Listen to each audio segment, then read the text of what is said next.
Okay, everyone, thank you so much for your patience. This is the first time that we've done something like this, so there's always bound to be technical issues that crop up. And again, I apologize, and I appreciate everyone's patience during this time. So without further ado, let's begin. Let me start off by introducing myself. My name is John Mitropoulos, and for those of you that don't know me, I'm the General Manager of FirstClass Division here at OpenText.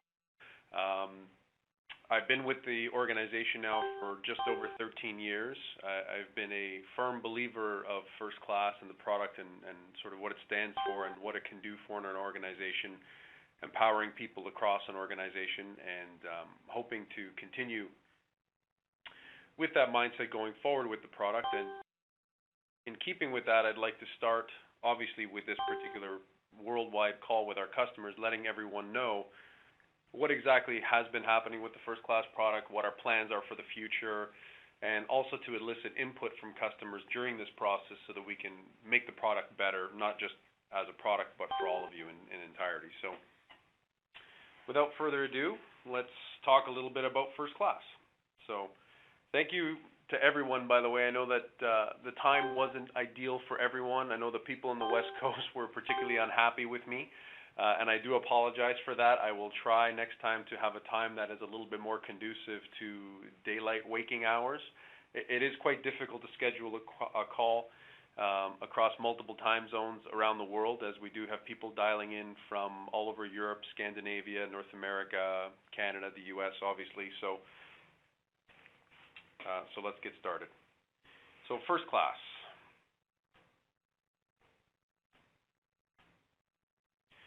A little bit of history on the product.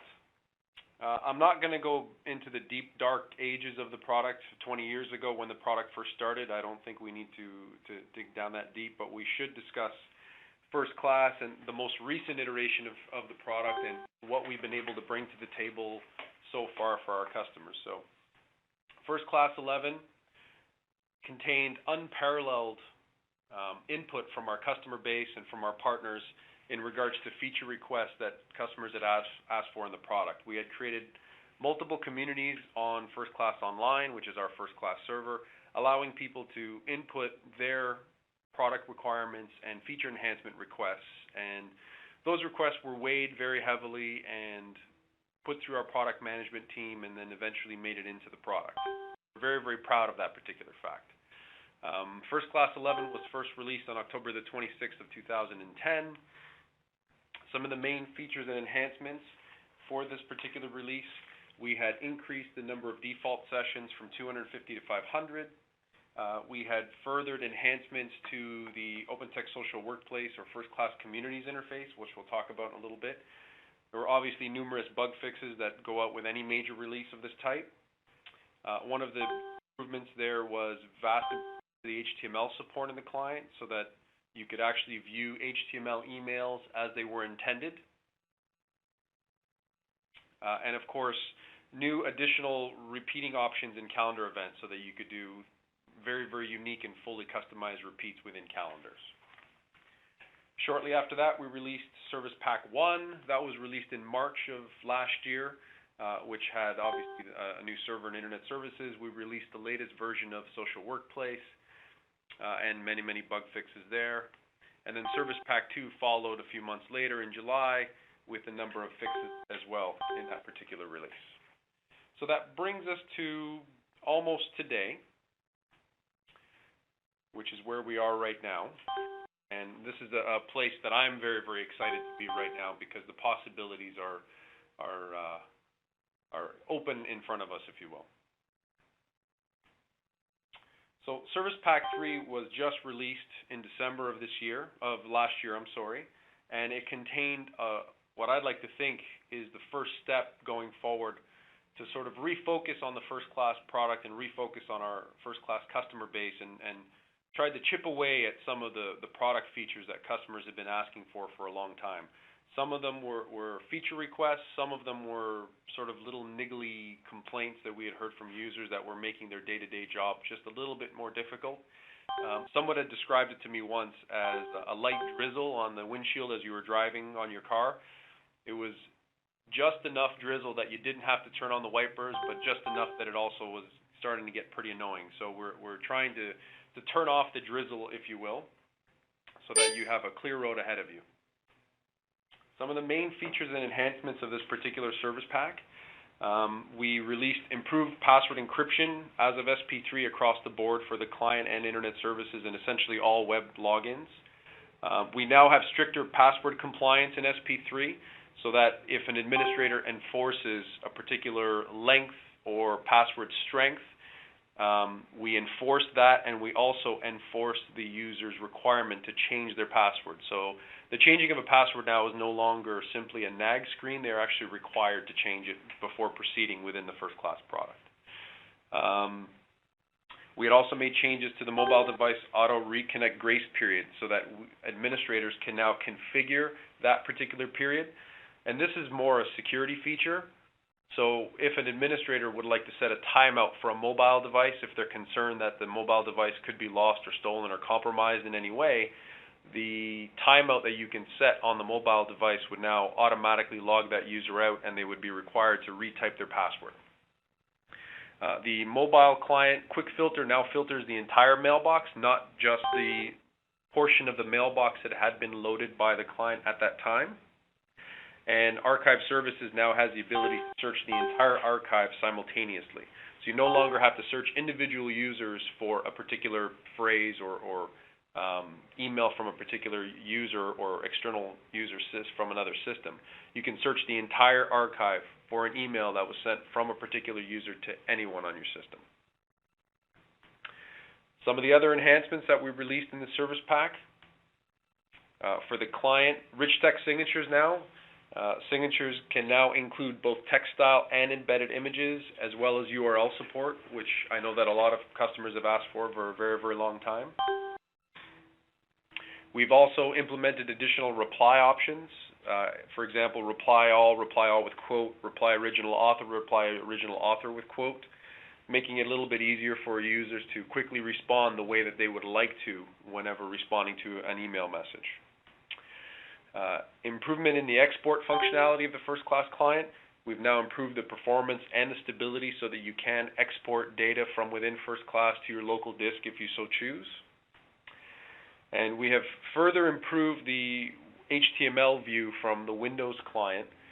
We've taken out the WebKit toolkit that we were using previously, and now we're using the built-in Windows HTML viewer within FirstClass on Windows, which we believe is a much better experience for our users. We've also improved multi-language support, as all supported languages now are available through a single installer.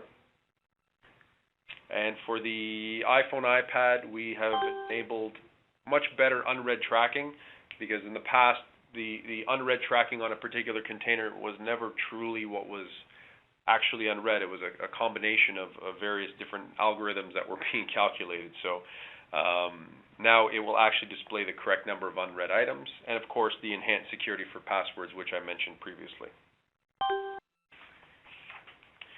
So now this still falls under the today, because we are planning on releasing 11.1 in May of this year.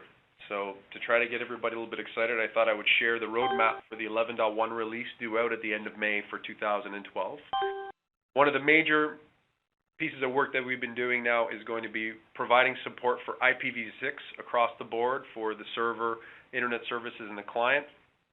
The internet is running out of IP addresses, and we definitely wanted to make sure that if you run out of externally available IP addresses, your FirstClass system will continue to work. Content Services is a brand new product that we are going to be releasing with 11.1. So Content Services is essentially the ability to scan user-to-user internal mail within a FirstClass server for either viruses, spam, or potentially bad words or even bad images. The way that this is accomplished is that it's all controlled at the user group level. So a message that's being sent by a user who's a member of this particular group, the message would be routed off to the Content Services server first before delivery, and the external scanner would scan it for whatever information you'd like it to scan, whether, as I mentioned before, certain bad words and other things like that. And it will either present the server with an OK, and it will allow the message to be delivered, or the message will be blocked and it will return an NDN back to the user, indicating to them why exactly their message was blocked. We're also going to be implementing RSS feed support for conferences and communities in 11.1.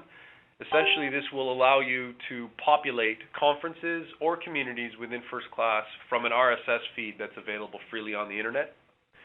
This will be administratively controlled, or it can be controlled by the creator or controller of a conference.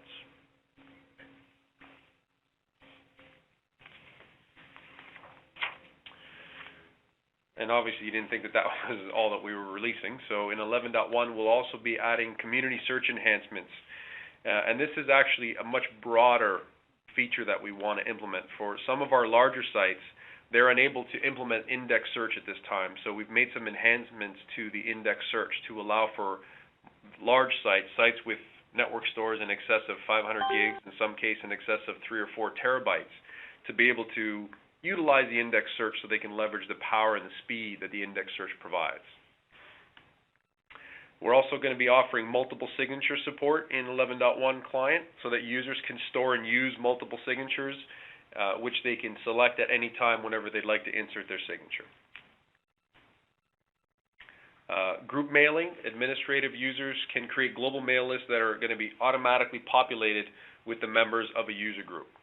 So this would give you the ability to create global mail lists that would be controlled by the members of a FirstClass user group, and then that mail list can be shared out to the people that are able to send to it as you would today.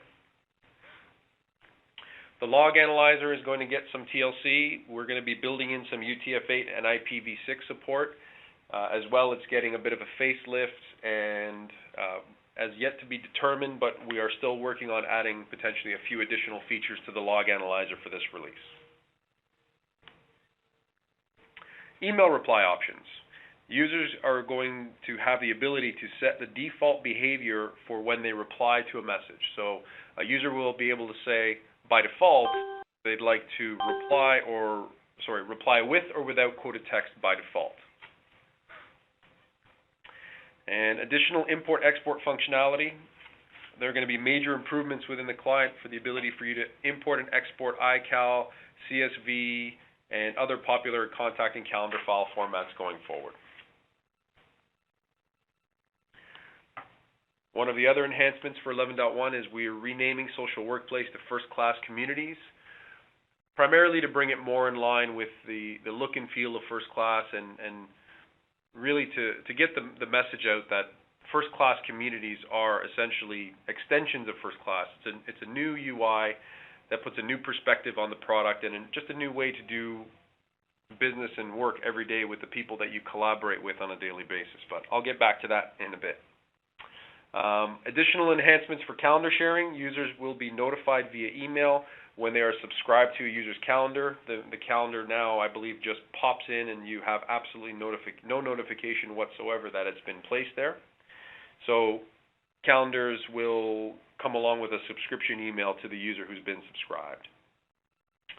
As well, the punch-through calendars, if you prefer to have it on your desktop instead of having it available as a punch-through, it'll be much easier for you to accomplish that. Users will have the ability to forward events to other users so that they can view or share those events. Contact databases now, when shared, will automatically go inside of the user's contacts folder.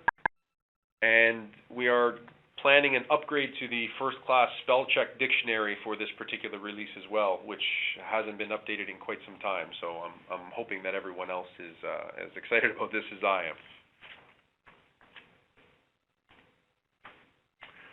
So just to recap a little bit, FirstClass 11 was released at the second half of 2010 with obviously a lot of features when it first was released. SP3, the most recent release, came out at the second half of last year, and 11.1 is slated for the first half of this year. Right now we're targeting an end of May release for 11.1. So for the future, what does the future hold? I'm sure that this is the main reason why everyone has jumped in on the call. One of the big things that we've had going forward is that we've created this amazing product, FirstClass, which has one of the most powerful collaborative tools in the world.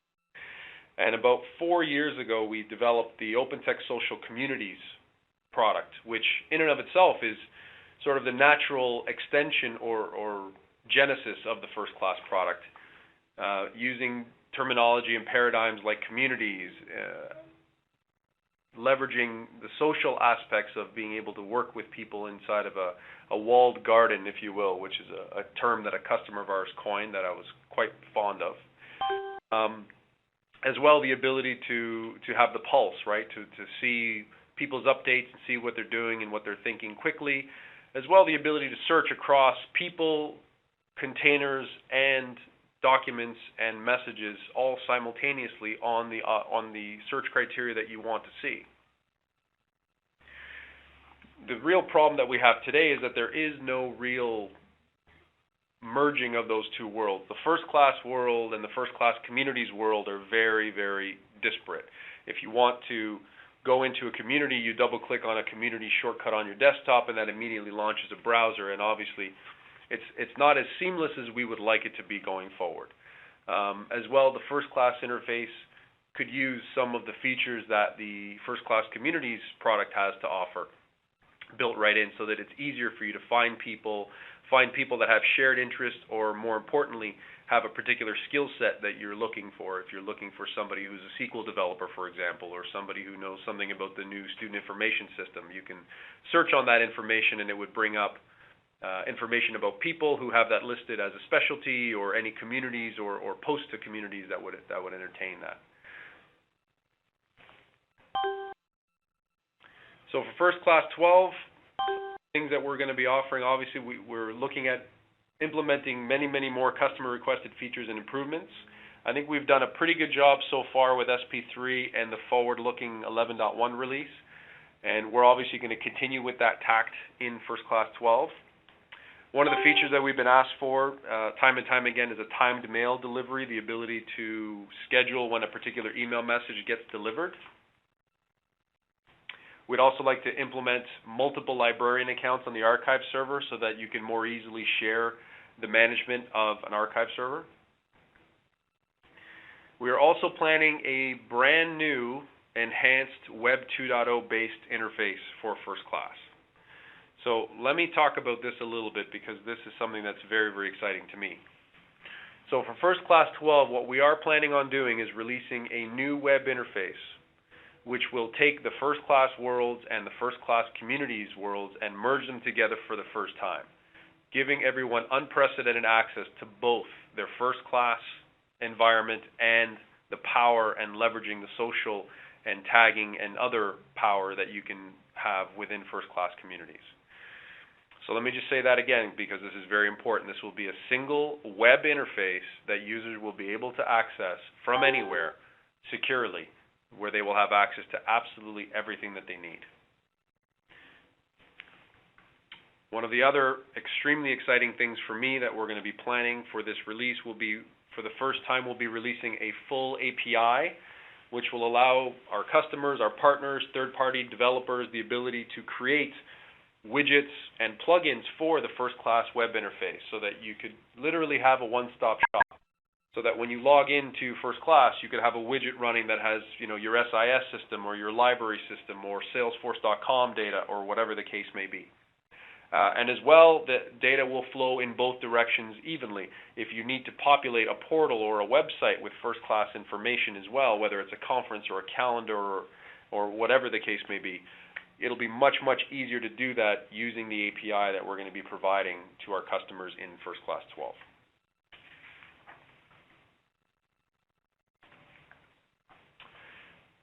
So we are going to be developing our new client using HTML5. What this is going to do is obviously allow us to leverage the power of HTML5 so that we can deliver the features of FirstClass through a web interface. As well, this means that we will essentially be able to deliver a single client for mobile devices, for tablets and desktops. A web-based browser or an HTML5-based client means that there is now no more operating system specific limitations to how you can connect to FirstClass. You can connect to it with a Mac, Windows or Linux. You can connect to it with any tablet, whether it's an iPad, a Playbook, a Galaxy tablet, whatever the case may be. Or you can install the native apps that we'll be continuing to develop for those particular platforms. To make this possible, we're currently porting the FirstClass protocol to Python, which is an internet scripting language. And all of the HTTP traffic will be served out through an Apache web server, which will be connected directly to the FirstClass server. This will be eliminating FirstClass internet services for web traffic going forward, just for the new web interface. So let me talk about that a little bit. So I'm sure a lot of you have a number of questions in regards to this. So the new web interface will be new. It will be a brand new feature set of FirstClass that will be available to all customers. It will not be replacing the client, meaning that the client will continue to work, and we will still be developing the client to a certain extent going forward. However, obviously the push, the market, and everyone out there is very, very comfortable with the paradigm of using an internet browser to get at their groupware information, using it for a portal, as a login, whatever the case may be. And we believe that that is a logical next step for the application. This also means that we won't be disabling the older web templates or disabling web on internet services. That will continue to work as it has before, and it will be fully backwards compatible.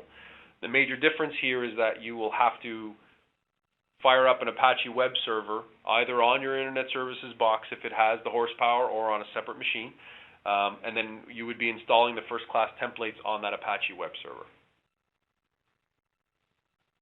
So when are we planning on doing this? Well, we're pushing extremely hard for the end of the calendar year this year for 2012.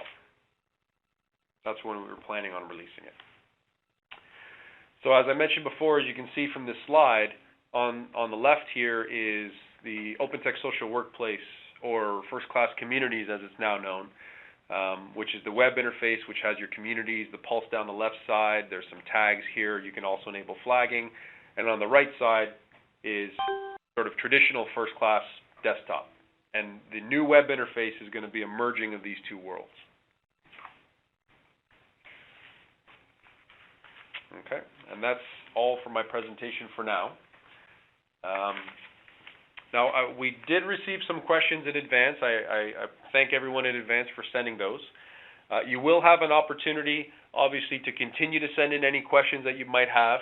And what we will be doing at the end of this is on the website where the details are for this particular WebEx, we'll be posting a link to the recorded copy of this, as well as a list of FAQs, responses to any questions that have been posted before. And even afterwards, if you'd like to send in your questions, I'll be more than happy to answer them, and then we'll post them on the website as well. So without further ado, I've got a number of questions here that I'd like to answer for everyone. So the first question is about the Android client. Why does the Android and BlackBerry applications require a login to a special server where the iOS device app does not? Okay, this is a great question, and it surprises me how often this comes up. So the main reason for this is that the iOS operating system, if you will, is a more traditional operating system, and it allowed us to build essentially a FirstClass client for that operating system. And as such, it is able to use the FCP protocol and connect directly to the server. Now, the Android and BlackBerry operating systems are web-based, Java-based operating systems, and they require an HTTP connection, and they also require HTML data to be parsed by those particular operating systems.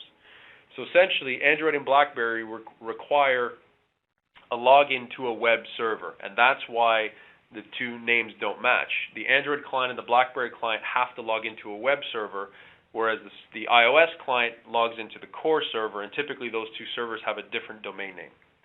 Now, one thing that we have done here is we've had quite a bit of success with our own hosted customers is we've set up firewall rules so that if a client connects on port 80 to the domain name of the server, the firewall or router will redirect the traffic to the internet services box and then display the correct data.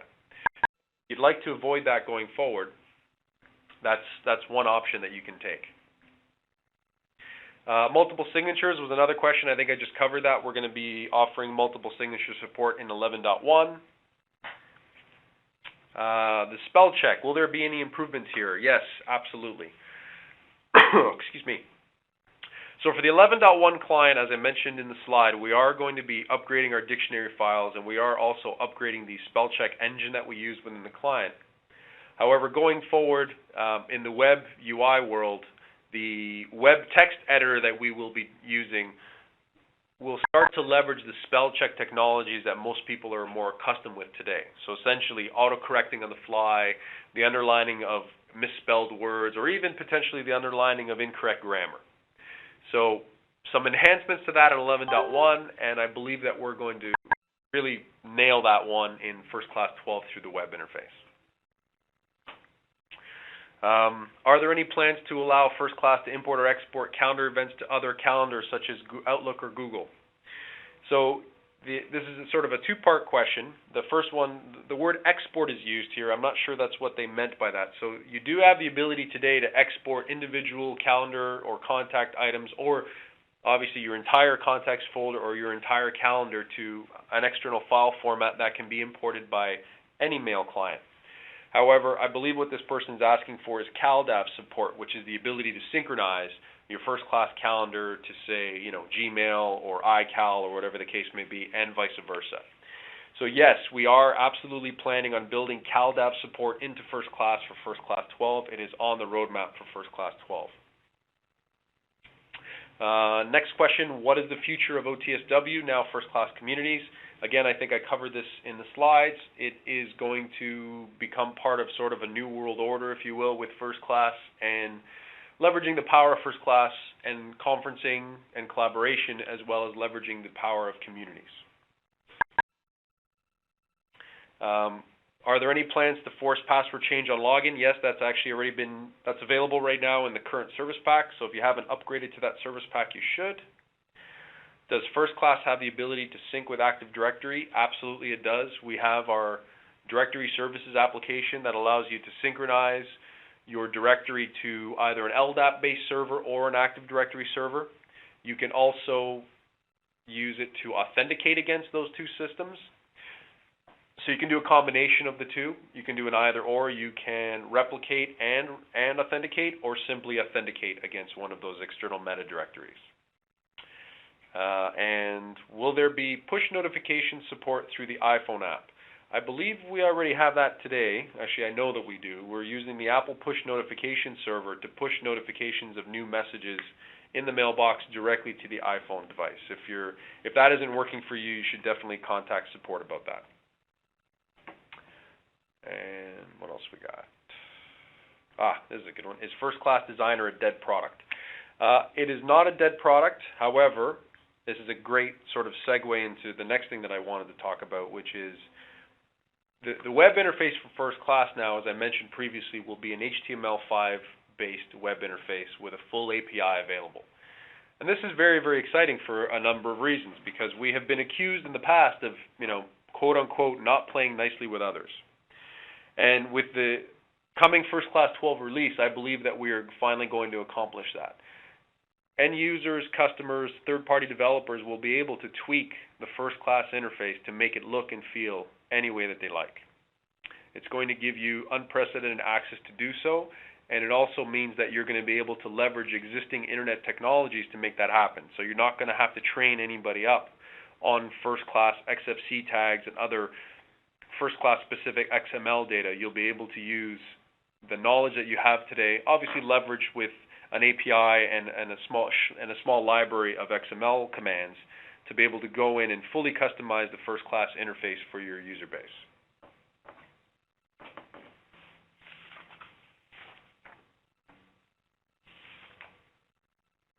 Okay, and I believe that is it for now for questions. I apologize that we weren't able to have a more interactive session, but I think that as we go forward and we keep doing these on a more regular basis, you can expect to hear more from us in regards to having more customer-facing WebEx and conference calls. We'll find better ways to do that, and then we can go from there. For additional questions,